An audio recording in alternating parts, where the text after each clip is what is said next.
In this video, we'll be discussing how to solve quadratic equations using the square root property. The square root property states, if x squared is equal to a, then x is equal to plus or minus the square root of a for all real numbers a. Please note that the quadratic term must be alone before applying the square root property.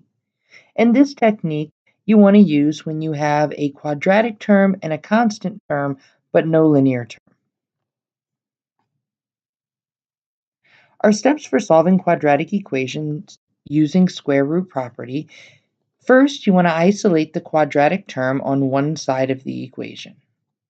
Next, we'll apply the square root property. Don't forget the plus or minus. Remember, you're solving a quadratic equation. You're supposed to get two solutions. Then we're going to simplify the radical that it was created by the square root property, and lastly, solve for the variable. Let's solve 4x squared minus 25 equals 0 using the square root property. The first thing we need to do is isolate the quadratic.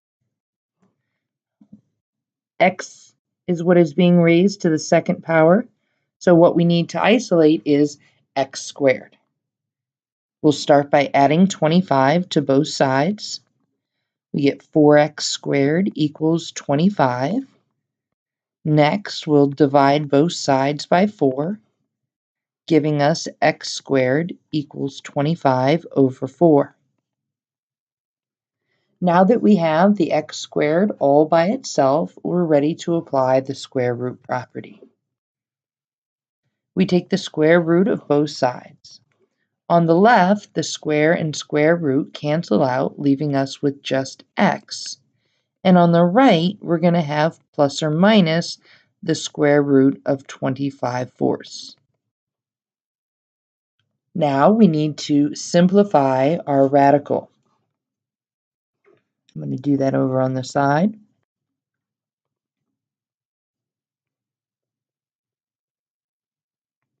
Remember, when you have the square root of a fraction, you can change that to be the square root of the numerator over the square root of the denominator. And this works out really nice for us. These are both perfects.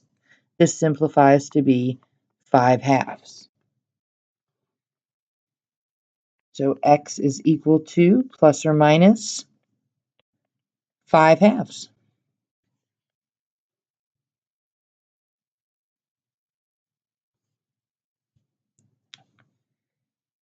Next, let's solve -3 times the quantity y minus 3 squared equals 12. This time, this parenthesis is what is being raised to the second power. Therefore, that is what we need to isolate in our first step. -3 is multiplying itself by the parentheses, so we'll divide both sides by -3.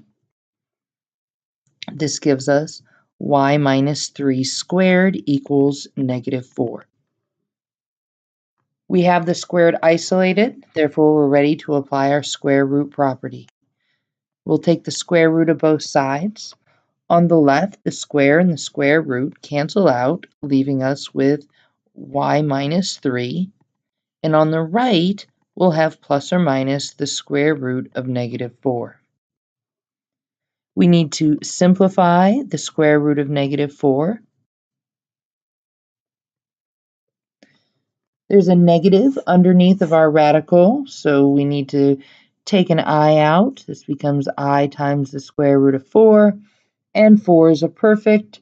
This simplifies down to 2i. We have y minus 3 equals plus or minus 2i. At this point, we have not solved for y. We need to get rid of that minus 3. We'll do so by adding 3 to both sides. Now, we're going to get a complex number here, part real, part imaginary.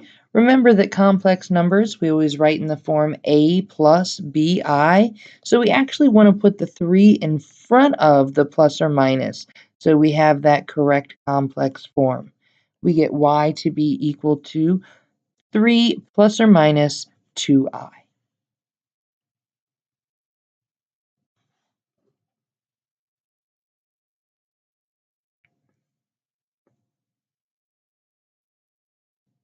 Next, we want to solve 2 times the quantity t plus 1/2 squared minus 144 equal to 0. In this example, it's the parenthesis, again, that's being raised to the second power, so that's what we want to isolate in order to apply our square root property. The first thing we'll do is add 144 to both sides.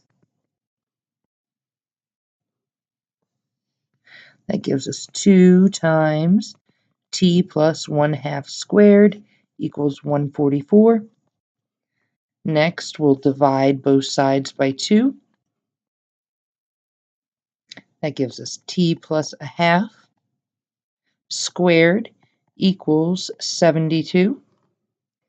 Now that we've isolated what's being squared, we're ready to apply our square root property. Taking the square root of both sides, on the left, the square and the square root cancel out, leaving us with t plus 1/2. And on the right, we have plus or minus the square root of 72. We need to simplify the square root of 72. It is not a perfect, so we're looking for the largest perfect square that's a factor of 72. That would be 36 goes in 2 times. So this becomes the square root of 36 times the square root of 2, which simplifies to be 6 square root of 2. That gives us t plus 1/2 equals plus or minus 6 square root of 2. We still need to solve for t. We'll subtract 1/2 from both sides. And even though this is not going to be a complex answer, I still recommend that you write the minus 1/2 in front of the plus or minus. We get a final answer of t equals negative 1/2 plus or minus 6 square root of 2.